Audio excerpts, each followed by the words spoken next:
Mais pour nous, dirigeons-nous dans 2 Corinthiens, un peu comme lorsque, à Noël, tu sais toujours qu'il va y avoir des messages dans Luc chapitre 2, dans Matthieu chapitre 2, c'est un peu incontournable. Quand on approche d'une conférence missionnaire, d'habitude, on va se trouver dans 2 Corinthiens chapitre 8, chapitre 9. Maintenant, dimanche dernier, nous étions dans Matthieu chapitre 28. Alors, aidez-moi, au cas que j'ai la mémoire courte. Notre mission, en tant que croyants, c'est de faire des quoi? Des disciples. On va pas seulement faire du bien, on veut faire des disciples. Maintenant, on va faire des disciples de toutes les nations des disciples. Et on a remarqué que pour faire un disciple, comment est-ce qu'on confirme que c'est un disciple? C'est quand ils se font baptiser au nom du Père, du Fils et du Saint-Esprit. Puis ensuite, on veut aller plus loin, on veut leur enseigner à observer tout ce que le Seigneur a prescrit. Maintenant, pour être franc, là, il y a une seule façon de le faire efficacement. Tout ça, là, ça se résume à l'implantation d'églises locales. Parce que c'est dans une église locale que tu vas baptiser. Il ne faut pas appeler votre revue chrétienne préférée ou votre canal YouTube préféré et dire « je veux être baptisé ». C'est impossible. C'est seulement dans l'église locale qu'on peut baptiser. Je vous dis, appelez votre prédicateur préféré que vous aimez à la télé ou sur YouTube, tu dis « hey, je veux me faire baptiser ». Il va vous dire « où habites-tu » Je vais te trouver une église près de chez toi qui peut le faire. C'est seulement dans l'église locale qu'on peut baptiser. Et oui, on peut lire, on peut regarder, on peut écouter, mais ultimement, c'est à travers l'église locale qu'on enseigne à observer tout ce qui a été prescrit. Puis dans l'après-midi, on en a parlé un peu plus dans notre deuxième réunion, comme quoi que dans nos offrandes missionnaires, puis dans notre soutien missionnaire à l'Église baptiste centrale de Laval, ce qu'on priorise par-dessus tout, c'est l'implantation d'églises locales, parce que c'est ainsi que l'Évangile va être prêché, c'est ainsi que les gens vont être baptisés, c'est ainsi que les gens vont apprendre à observer ce que Jésus a prescrit, c'est ainsi que des disciples vont être faits. Maintenant, dans 2 Corinthiens 8 et 9, nous ne prendrons pas le temps de les lire dans leur entièreté, mais je suis convaincu que même notre prédicateur invité pendant la conférence va sans doute soit lire ou citer ces versets-là. Ce sont des passages qui sont souvent employés lorsqu'on parle de dons ou d'offrandes. Et honnêtement, premièrement, je veux juste donner l'évidence même. Ça ne parle pas de mission dans 2 Corinthiens 8 et 9. Et parfois, quand ces passages-là sont prêchés, je trouve que c'est malheureux, mais c'est comme si c'était une offrande missionnaire qui était prise. Il y a une extension, peut-être une application là, mais c'était vraiment une offrande de bienfaisance pour les saints pauvres qui étaient à Jérusalem. Mais, depuis longtemps, c'est des passages qui nous enseignent comment planifier nos dons. Et nous, lorsqu'on approche une conférence missionnaire et que nous planifions des promesses ou des dons missionnaires, il y a des principes de la parole ici qui sont très utiles pour nous aider à regarder comment nous allons donner pour la cause missionnaire. Donc, allons dans le chapitre 9 et nous allons lire les versets 6 à 15. 2 Corinthiens, chapitre 9. Commençons au verset 6 à 15. J'aimerais qu'on puisse regarder ces versets-là ici. Sachez-le, celui qui sème peu moissonnera peu, et celui qui sème abondamment moissonnera abondamment. Que chacun donne comme il l'a résolu en son cœur, sans tristesse ni contrainte, car Dieu aime celui qui donne avec joie. Et Dieu peut vous combler de toutes sortes de grâces, afin que, possédant toujours en toutes choses de quoi satisfaire à tous vos besoins, vous ayez encore en abondance pour toute bonne œuvre. Selon qu'il est écrit, il a fait des largesses, il a donné aux indigents. Sa justice subsiste à jamais. Celui qui fournit de la semence au semeur et du pain pour sa nourriture, vous fournira et vous multipliera la semence, et il augmentera les fruits de votre justice.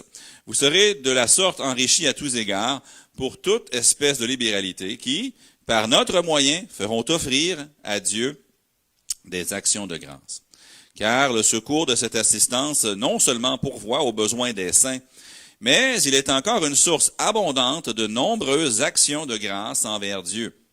En considération de ce secours dont ils font l'expérience, ils glorifient Dieu de votre obéissance dans la profession de l'Évangile de Christ et de la libéralité de vos dons envers eux et envers tous.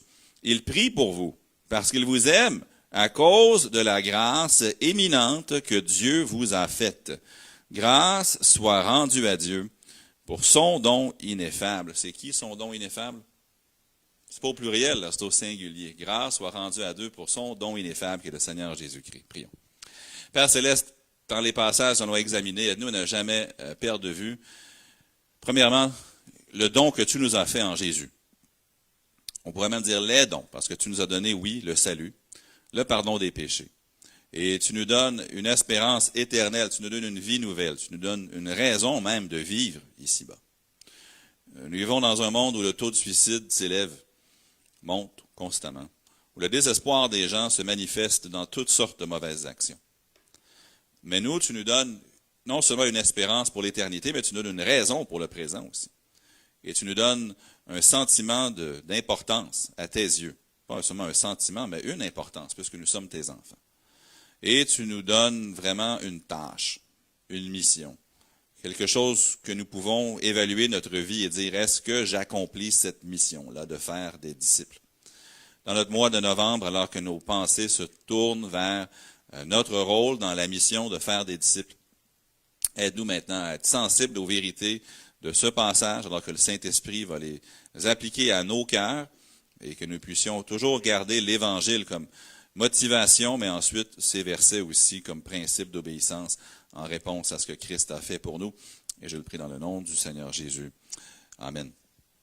En 1908, il y avait un homme du nom de James Fraser qui a abandonné une carrière vraiment prometteuse pour être missionnaire en Chine.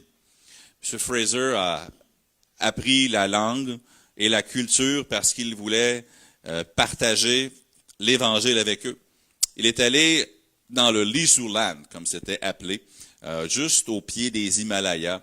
Il allait de ville en ville, de village en village, évangélisant, faisant des réunions avec des gens dans chaque village.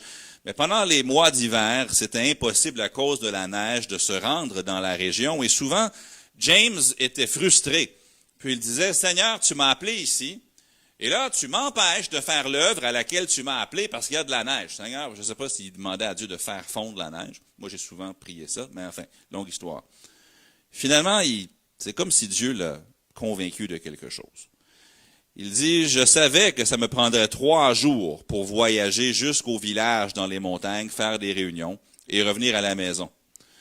Impossible de voyager. J'ai donc pris ces 3 jours pour prier pour ces nouveaux croyants qui étaient seuls là-bas, mais qui étaient dans la foi. Lorsque le printemps est arrivé, que la neige a fondu, Fraser avait hâte de retourner voir les villages et voir si les disciples tenaient encore ferme. Ce qu'il a trouvé l'a émerveillé. Pendant les mois d'hiver, les gens avaient lu la Bible et priaient. Il a découvert que ces gens-là avaient grandi beaucoup plus dans leur foi que les autres disciples auxquels il avait accès dans les endroits où il pouvait aller. Il a écrit, « Si je pensais selon la manière des hommes, je serais très anxieux au sujet des convertis lissous ou dans la région des Himalayas. J'avais peur qu'ils retournent dans l'adoration des démons. Mais Dieu est capable, et il me rend capable de me décharger sur lui de tous mes soucis. Je ne suis ni anxieux ni nerveux. J'avais pris beaucoup de choses sur moi plutôt que de le donner sur lui. Et si je continuais ainsi, je n'aurais jamais pu persévérer dans l'œuvre et je n'aurais jamais pu commencer l'œuvre. Si ce n'avait été commencé en lui, je n'aurais jamais pu continuer par lui. » Ultimement, le témoignage du monsieur, c'est on pense que nous sommes vraiment nécessaires. Nous pensons que si nous ne le faisons pas, eh bien, ça ne va pas se faire. C'est comme si on se rend indispensable. Alors que Dieu nous dit ultimement, non, je suffis. C'est moi qui fais l'œuvre. Et je choisis de vous employer. Vous savez, alors qu'on approche de la conférence missionnaire, est-ce que Dieu a besoin de moi? Non. A-t-il besoin de mes offrandes missionnaires? Absolument pas. Est-ce que Dieu a besoin de quoi que ce soit de notre part? Non, il est sur son trône. La terre lui appartient et tout ce qu'elle renferme. Il n'a pas besoin de nous. Donc, si on fait une conférence missionnaire, c'est pas pour donner un coup de pouce à Dieu qui en a cruellement besoin. Donc, si c'est pas pour lui, dans le sens où ça ne répond pas à son besoin à lui, parce que Dieu n'a pas de besoin, alors, aux besoins de qui est-ce que ça répond exactement? On pourrait dire, il y aurait peut-être quelques réponses possibles. On pourrait dire, c'est les besoins du monde qui ne connaît pas le Seigneur. Ce ne serait pas faux. Mais c'est peut-être notre besoin aussi. Est-ce que ça répond à mes besoins? Je le disais dans ma prière tantôt. Nous vivons dans un monde où les gens ont peu de raisons de vivre. Encore cette semaine, j'ai entendu parler dans une école secondaire de Laval. pas je n'ai pas entendu ça que de quelqu'un de l'Église, c'est dans les nouvelles. Plusieurs jeunes qui cherchaient à mourir. Ils voulaient mourir parce qu'il n'y avait pas de raison de vivre. Il y avait probablement d'autres raisons, mais Dieu nous a donné une raison de vivre. Maintenant, si nous n'accomplissons pas notre raison de vivre, allons-nous vraiment nous sentir épanouis? Allons-nous avoir la satisfaction de la vie? Allons-nous être, comme M. Franco le disait tantôt, être heureux? On a besoin du salut pour être heureux. Et j'ajouterais aussi qu'on doit aussi accomplir notre mission, n'est-ce pas, pour être heureux. Si vous étiez, je ne sais pas, un plombier et que vous trouvez un job, vous êtes un bon plombier, vous avez des outils pour la plomberie, vous avez été formé comme plombier et vous trouvez un travail comme violoniste, allez-vous être heureux? Probablement pas. Peut-être, je ne sais même pas si la personne joue le violon, mais quand tu es un plombier, c'est la plomberie qui te donne de la satisfaction. Et si ma mission, c'est de faire des disciples, j'arriverai jamais au bout de ma vie en sentant l'épanouissement. Même si j'avais un chalet au Mexique et puis que j'avais 2 bateaux, puis j'avais un yacht, mais j'ai pas accompli ma mission, est-ce que dans mon cœur, je vais être satisfait? Non. Et lorsque nous approchons de cette conférence ou de ce sujet, ce n'est pas pour les besoins de Dieu, parce que Dieu n'a besoin de rien, mais c'est pour notre besoin, nous qui avons cette mission, de l'accomplir ensuite afin de pouvoir être épanouis. Maintenant, je vous apprends rien si je vous dis que la Bible promet des trésors dans le ciel à ceux qui investissent là. Jésus l'a dit clairement, n'amassez pas des trésors sur la terre où il y a plusieurs ennemis sur la terre. Il y a la rouille. Mes voitures, en passant, c'est la preuve vivante que la rouille, c'est encore vrai 2000 ans après que Jésus a dit ces choses-là, n'est-ce pas? Ou la rouille, la teigne, il y a ces ennemis-là. Jésus, pas Jésus, mais dans l'Ancien Testament, dans le prophète Malachie, ça parlait de gens qui mettaient leur argent dans un sac, puis il y avait un trou dans le fond du sac. Et les gens se promenaient. Imaginez, vous arrivez de la banque, c'est l'équivalent moderne, ça serait tu sors de l'argent du guichet automatique, puis un coup de vent, puis tout ton argent part au vent. C'est un peu la même chose ici. Il y a tellement de façons dont on peut perdre de l'argent ou qu'on peut avoir de la difficulté. Mais l'idée ici est que Dieu promet des bénédictions à ceux qui vont investir pour lui. Mais je ne crois pas. En fait, non, je suis convaincu que il y a certaines de ces bénédictions-là qui n'attendront pas l'éternité. Il y a des bénédictions dans cette vie, pas seulement matérielles, mais de joie, de bonheur, de satisfaction lorsque nous accomplissons notre mission. Ils ont fait un survol aux États-Unis ou un sondage de 16 500 personnes qui avaient fait des dons à 17 différents ministères chrétiens, des dons financiers. Et ils ont fait une étude pour voir, premièrement, pourquoi les gens donnaient, et deuxièmement, quel genre de ministère ils soutenaient financièrement. Donc, ils ont pris 16 500 personnes, 2 questions. Pourquoi vous donnez et vers quoi est-ce que vous donnez? 49% des gens aux États-Unis qui avaient donné en disant « J'ai été béni, donc je veux redonner ». Maintenant, soyons honnêtes, c'est pas partout dans le monde que cette réponse-là aurait été populaire. Les Américains, on sait, le rêve américain, l'expression vient de quelque part. En Occident, les gens sont tellement riches souvent qu'ils ne savent que faire. On parlait de 649 tantôt. Hier, encore cette semaine, j'étais à la station-service et puis je commençais à être irrité en moi-même parce que le monsieur devant moi, « OK, on va te prendre un 649 avec un extra. » Puis après, c'était encore, puis encore. Puis là, la ligne commençait à s'allonger derrière. Puis, hop, j'ai gagné ça, je vais te prendre, je pense que j'ai gagné 15 $ ici. Puis tout le monde dit, « Hey, est-ce qu'on peut payer notre gaz puis partir? » Mais lui, il était en train d'essayer de jouer à la loterie. Puis là, moi, je le regardais puis je me disais, « Wow! » Si quelqu'un avait tant d'argent juste à dépenser comme ça, il y aurait peut-être des meilleures façons de le faire. Mais encore, je ne suis pas son juge, c'est le Seigneur qui est son juge. Mais l'idée, c'est qu'il a des fonds à sa disposition, ou peut-être que non, on ne sait pas, mais qu'il les investit. Mais il y avait 45% qui avaient dit « J'ai été béni, donc je redonne ». Maintenant, ça, c'est des Américains, ça ne serait pas possible de dire ça partout dans le monde.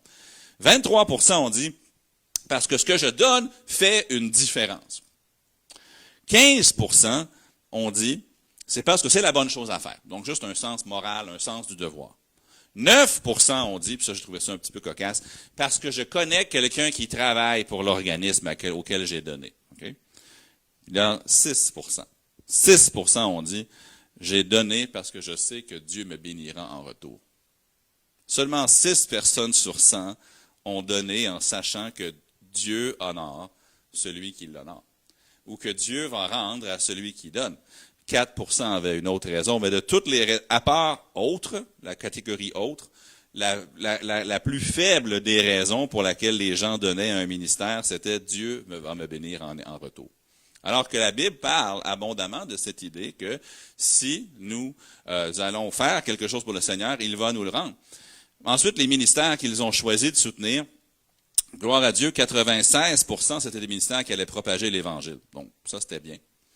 95% ont dit, pourvu qu'ils rendent la parole de Dieu disponible aux gens. Donc, c'était pas juste d'aller faire du bien, mais de vraiment prêcher la parole.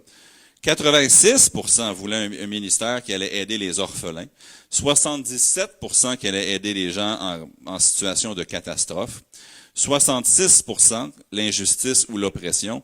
48% qui va être bon pour ma propre communauté. Évidemment, ces choses-là se chevauchent. Mais je trouvais ça bien que même si l'organisme faisait du bien, les gens cherchaient à donner à des organismes qui vont prêcher la parole de Dieu, pas juste faire du bien. Donc ça, je trouvais ça encourageant quand même. Mais qu'est-ce que Dieu nous promet si nous aidons ou si nous accomplissons notre mission? 2 Corinthiens 8 et 9, je vous encourage à prendre le temps ce mois-ci de lire ces deux chapitres-là dans leur entièreté.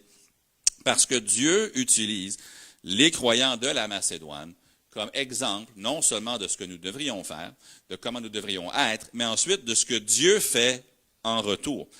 Je vais juste faire un bref survol. Remarquez 2 Corinthiens 8, 2.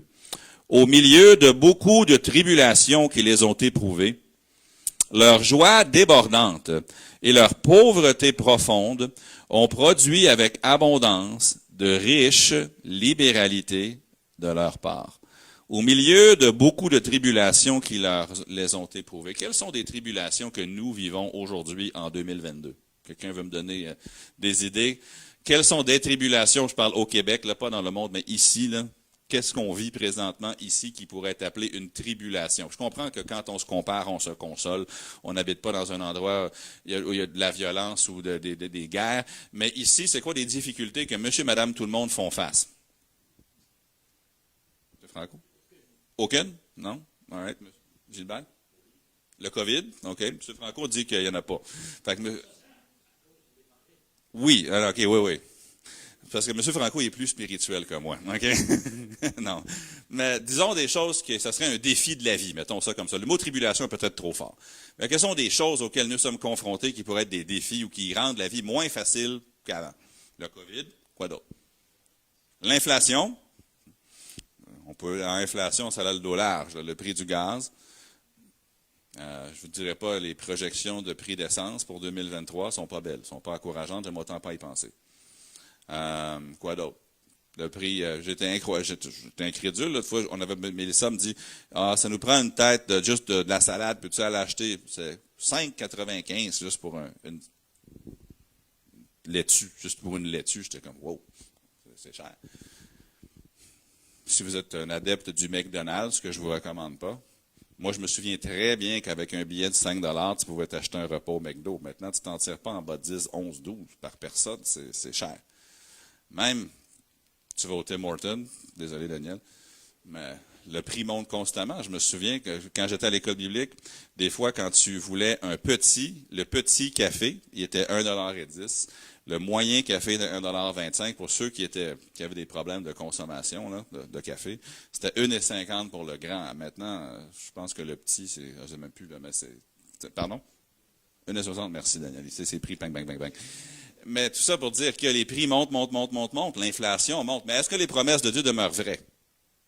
Et mon Dieu pourvoira à tous vos besoins. Est-ce que ça demeure vrai ou est-ce que ça, l'inflation vient enfreindre un peu les promesses de Dieu? Clairement, les promesses de Dieu sont véridiques dans chaque génération. Mais remarquez ici, ça dit au verset 3, « Au milieu de beaucoup de tribulations qui les ont éprouvées, leur joie débordante et leur pauvreté profonde ont produit avec abondance de riches libéralités de leur part. » J'étais dans beaucoup de conférences missionnaires dans ma vie, puis je peux vous dire qu'il y en a deux sortes. Il y en a qui sont forcées, puis il y en a qui sont joyeuses. Puis les deux sont vraiment différents. Et les deux ont des impacts différents, non seulement sur les missions, mais sur l'Église elle-même. Parce que lorsque les gens, comme les Macédoniens, ont une joie, maintenant, la joie, c'est un fruit de l'esprit. C'est pas un fruit de nos circonstances. Le bonheur, ça, c'est un fruit de nos circonstances. Quand tu dis bonheur, c'est parce que ton heure, elle est bonne. Ça va bien. Le gaz a baissé de 15 cents, je suis content, j'ai du bonheur. Ça va bien, mes affaires vont bien. On a un nouveau contrat, j'ai trouvé un nouveau job, j'ai une augmentation. Ça, c'est du bonheur. La joie, ça vient pas de nos circonstances. La joie, ça vient du Saint-Esprit. Et ici, ça dit leur joie débordante et leur pauvreté profonde. Maintenant, dans nos pensées à nous, ça, c'est contradictoire.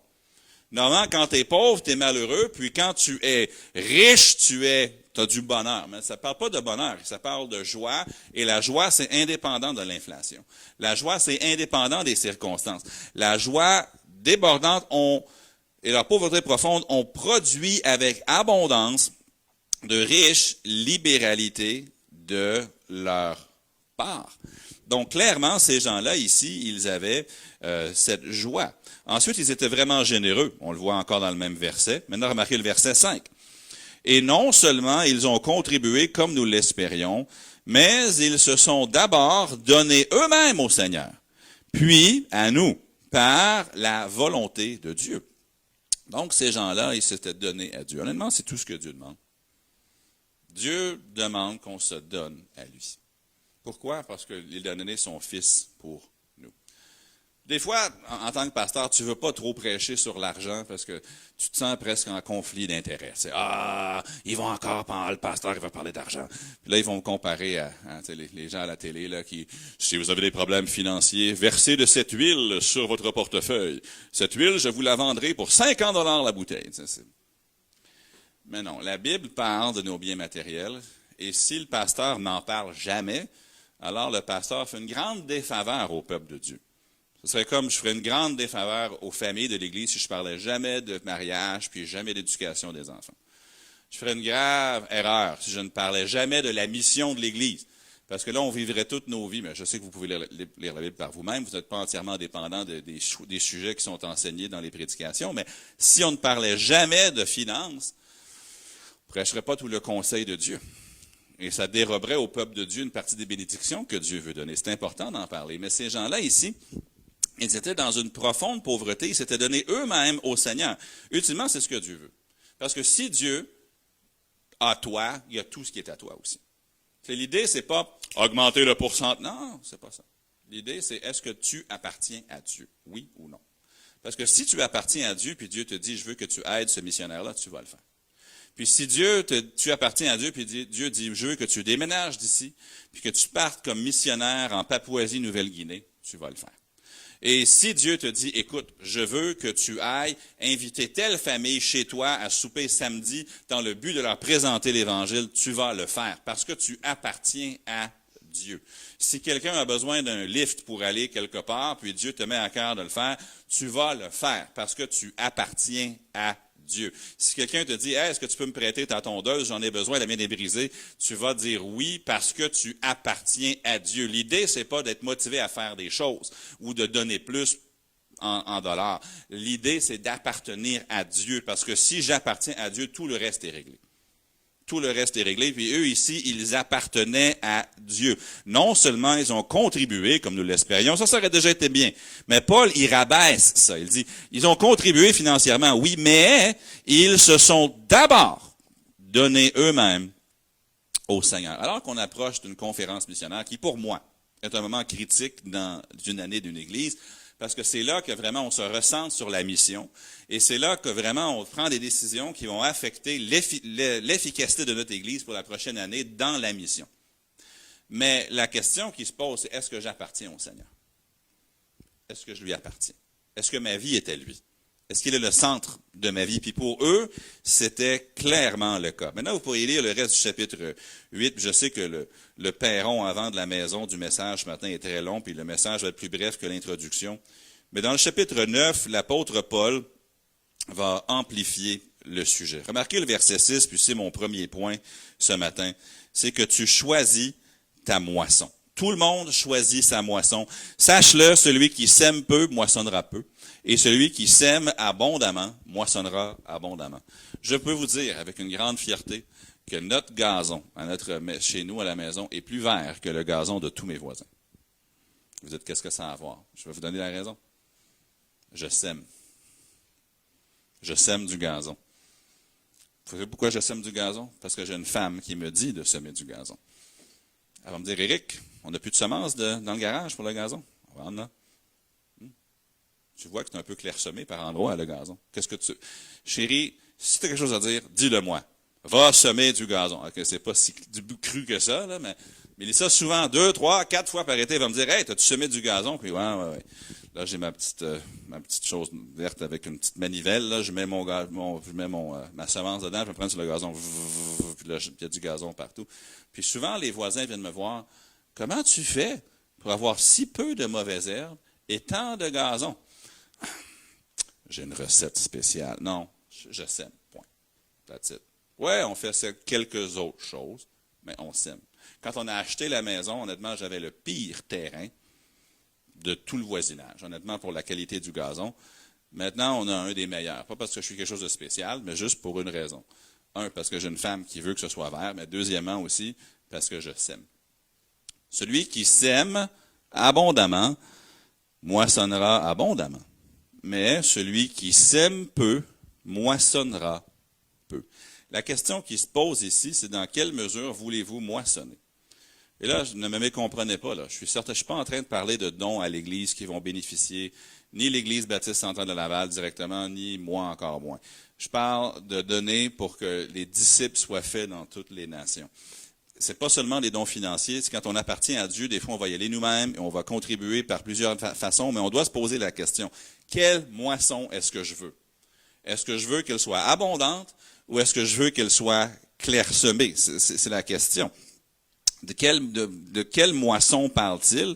Bien, si vous regardez le verset 10 du chapitre 9, il dit, « Selon qu'il est écrit, il a fait des largesses, il a donné aux indigents. Sa justice subsiste à jamais. » Verset 9, verset 10 dit, « Celui qui fournit de la semence au semeur et du pain pour sa nourriture, vous fournira et vous multipliera la semence et il augmentera les fruits de votre justice. » Les fruits de votre justice, ça va être l'œuvre de Dieu qui se fait, ça va être des disciples qui sont faits dans toutes les nations. Et puis, chaque fois que je parle de ce passage-là, je veux toujours faire remarquer quelque chose. Parce que oui, parfois, quand on parle d'argent, il y a des gens qui vont en parler de façon malhonnête, et c'est triste. J'ai entendu un animateur de radio très bien connu dans le monde sportif à Montréal. Et puis, Georges Larac, pour ceux qui sauraient c'est qui, un joueur de hockey, je pense qu'il est haïtien d'origine, et puis il a joué au hockey professionnellement. Et puis, il racontait l'histoire à la radio une fois quand il était dans une église à Montréal. Et puis, le pasteur, il utilisait plein de manigances pour que les gens en donnent. Et puis, ça lui avait vraiment laissé un goût amer sur les églises et sur le christianisme. Et malheureusement, ça se fait, ces choses-là. Mais remarquez ce que le mot abondamment au verset 6. Qu'est-ce que ça veut dire abondamment? Quand tu regardes, puis je ne veux pas faire une leçon de grec ce matin, mais le mot veut dire selon la mesure qui t'a été donnée. C'est tout.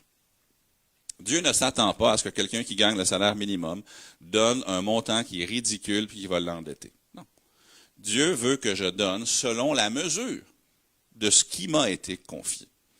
L'idée, puis des fois, les gens, malheureusement, vont être comme les pharisiens de l'Ancien Testament, qui dérobaient les maisons des veuves, puis qui prenaient une femme pauvre qui a besoin de qu'elle a pour vivre, puis ils disaient, non, donne plus, puis là, ils dérobaient les maisons des veuves. Ça, c'est mal. Mais Dieu veut que je donne en correspondance à ce comment il m'a béni moi. Le mot abondance, si on pouvait le traduire littéralement, ce serait le mot d'après bénédiction.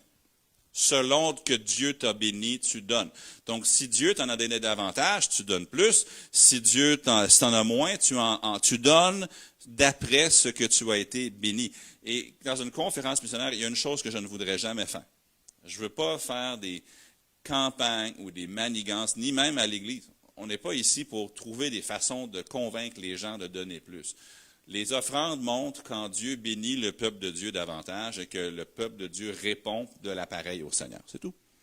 C'est pas de trouver des campagnes. Ah, comment est-ce qu'on peut... Non, c'est pas de convaincre. C'est de donner au Saint-Esprit son rôle. Son rôle, c'est de nous convaincre et de nous diriger. Et mais quand même, le principe est là. Tu choisis ta moisson. Tu l'as choisi, ta moisson. Est-ce que tu veux qu'elle soit abondante ou est-ce que tu veux qu'elle soit clairsemée? Mais ensuite, remarquez au verset 8, cette moisson est assortie de promesses pour nous. Cette moisson-là, il y a des promesses pour nous qui sont incluses dans cette moisson-là. Remarquez au verset 8. Et Dieu peut vous combler de toutes sortes de grâces, afin que, possédant toujours en toutes choses de quoi satisfaire à tous vos besoins, vous ayez encore en abondance pour toute bonne œuvre. Il y a des promesses pour nous ici. C'est que Dieu peut nous combler de toutes sortes de... Maintenant, il y a un mot ici. Puis des fois, les gens le lisent mal. Des fois, on dit Dieu peut vous combler de toutes sortes de richesses matérielles. C'est pas ça qui est écrit. Toutes sortes de grâces. La grâce, c'est pas toujours de l'argent. La grâce, ça peut être que ta voiture ne brise pas. Quand les enfants d'Israël marchaient dans le désert, la Bible nous dit que leurs chaussures ne se sont pas usées. Ça, c'est une grâce. Des fois, au lieu que tu aies une augmentation de salaire, Dieu peut faire que tu aies une réduction de dépenses. Ça fait le même effet net. Ultimement, Dieu va te combler de ses grâces. Parfois, ça peut être... Honnêtement, je pourrais donner 1000 hypothèses, là, la santé, peu importe, mais Dieu peut vous combler de toutes ses grâces afin que, possédant toujours en toutes choses de quoi satisfaire à tous vos besoins, vous ayez en abondance. Dieu ne promet à personne d'être millionnaire ou d'être riche, mais Dieu promet qu'il va répondre à vos besoins et vous donner de la semence que vous pouvez semer pour l'éternité. C'est ça. Maintenant, Dieu peut s'y prendre comme il veut. Il peut vous donner un autre emploi, il peut vous donner une augmentation de salaire. Il pourrait vous faire gagner le 6,49, mais comptez pas là-dessus, OK? Je dis ça parce que vous allez rire. J'ai un ami pasteur à Winnipeg. On est allé à l'école ensemble. C'est pas une blague. On est allé à l'école biblique ensemble pendant 3 ans. Et lui, il est allé utiliser sa visa au magasin il y a quelques années, ne sachant pas que ce jour-là, la compagnie Visa avait un genre de programme que de tous ceux qui ont utilisé cette visa-là, ce jour-là, ils peuvent gagner 1 million, puis il a gagné le million. Imaginez-vous, là, le pasteur qui se présente dimanche matin, puis ouais, frères et sœurs, cette semaine, j'ai gagné 1 million. Imaginez-vous l'église, là, ça serait toute une réunion. Je pense pas que ça arrive ici, là. Non, ça n'arrivera pas. Mais il a gagné le million, qu'est-ce que tu veux qu'il fasse? Il a juste utilisé sa visa, puis il a reçu un appel inattendu disant « Monsieur, vous avez gagné le million. » Quoi? Ben oui, il avait gagné une loterie qu'il ignorait juste avec sa carte de crédit ce jour-là. Puis depuis ce temps-là, il a beaucoup d'amis. Je lui envoie des cartes de Noël à tous les ans. Non, c'est pas vrai, c'est pas vrai. Mais Dieu, je me suis toujours, un jour, si j'ai le courage, je vais lui poser la question. Qu'est-ce qui se passait dans ta vie quand tu as gagné ça? Peut-être qu'elle avait besoin, on ne sait pas. Aussi, peut-être que, je ne sais pas, mais Dieu peut vous combler de toutes ses grâces. Ça, c'est clairement une grâce financière, mais Dieu peut combler de toutes ses grâces de d'autres façons. Quand Mélissa et moi, puis avec Daniel qui était petit, on avait une Hyundai Tucson qu'on a acheté pour faire la députation. C'est un petit VUS qu'on avait pour la députation. On l'a acheté. Elle avait 80 000 kilomètres quand on l'a acheté. Quand on l'a amené pour l'échanger chez le concessionnaire, on était rendu à 320 000 kilos. Savez-vous combien de fois j'ai fait réparer ce véhicule-là? 0. Pas une fois. Bon, il est arrivé une fois là, qu'on avait quelque chose sous la voiture qui avait été brisé parce qu'on avait passé sur quelque chose. Mais tu sais, juste un bris mécanique, changer le radiateur, changer la transmission, jamais rien. Juste les changements d'huile, puis les pneus, puis les freins, c'est tout. Juste l'entretien. Maintenant, normalement, ça n'arrive pas sur un véhicule, mais Dieu l'a permis. Ça, c'est une grâce. Dieu peut faire ce qu'il veut pour nous. Cette moisson est assortie de promesses. Ces promesses-là, on les trouve au verset 8. Et Dieu peut vous combler, ça c'est remplir, de toutes sortes de grâces. Et là, l'objectif est donné. Afin que, possédant toujours en toutes choses de quoi satisfaire à combien de besoins? Tous vos besoins, sauf ceux qui sont dans l'inflation. Non, tous vos besoins, vous ayez encore en abondance pour toute bonne œuvre. Et là, il donne le verset de l'Ancien Testament qu'il est en train de citer. Dieu promet que nos besoins vont être comblés, puis il promet qu'on va avoir de quoi investir pour l'éternité. C'est ce qu'il promet, c'est la promesse de Dieu. Remarquez que Dieu donne à tous l'occasion d'investir pour l'éternité. Il le dit ensuite au verset 10. Celui qui fournit de la semence au semeur et du pain pour sa nourriture vous fournira et vous multipliera la semence et il augmentera les fruits de votre justice. Le 3 septembre 1939, les Allemands, les nazis, ont envahi la ville de Bielsko en Pologne. Il y avait une petite fille de 15 ans du nom de Gerda Weizmann et sa famille qui vivait dans un ghetto juif jusqu'en juin 1942.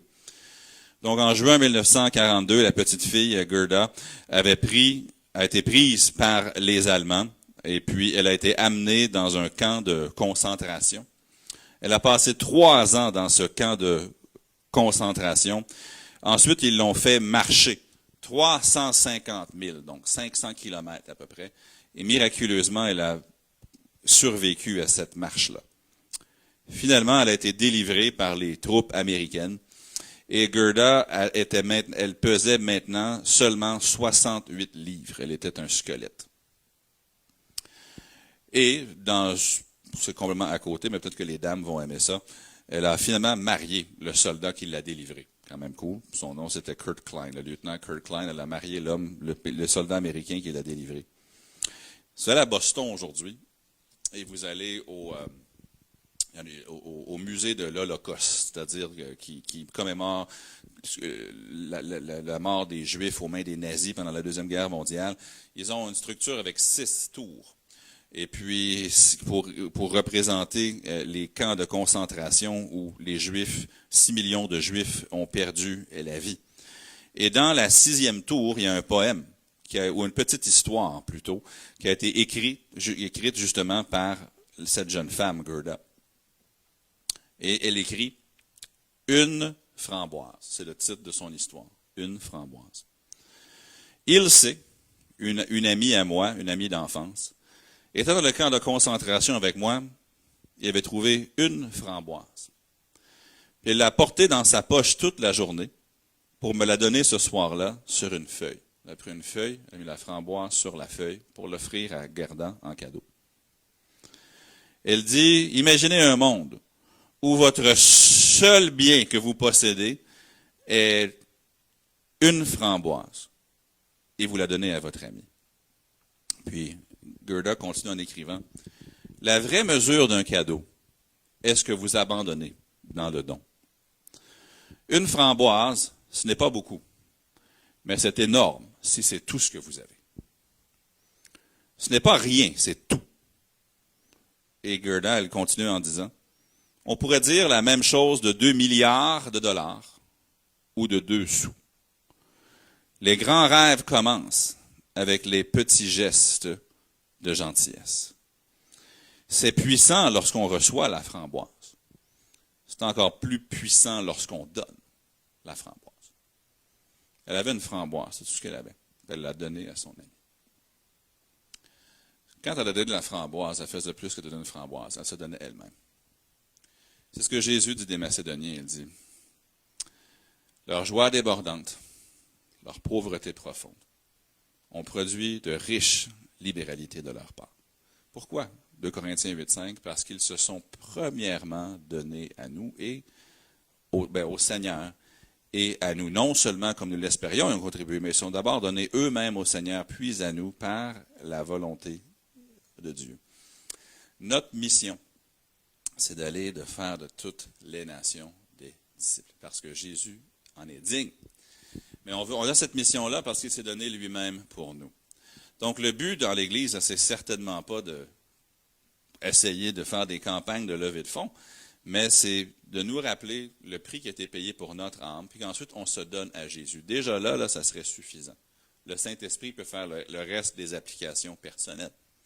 Alors, est-ce qu'on veut donner? On veut se donner au Seigneur. Si vous êtes ici, vous n'avez jamais reçu Christ comme votre sauveur personnel, c'est le plus grand don qui soit fait. Aucun don que je puisse faire ne peut égaler le don que Dieu m'a fait.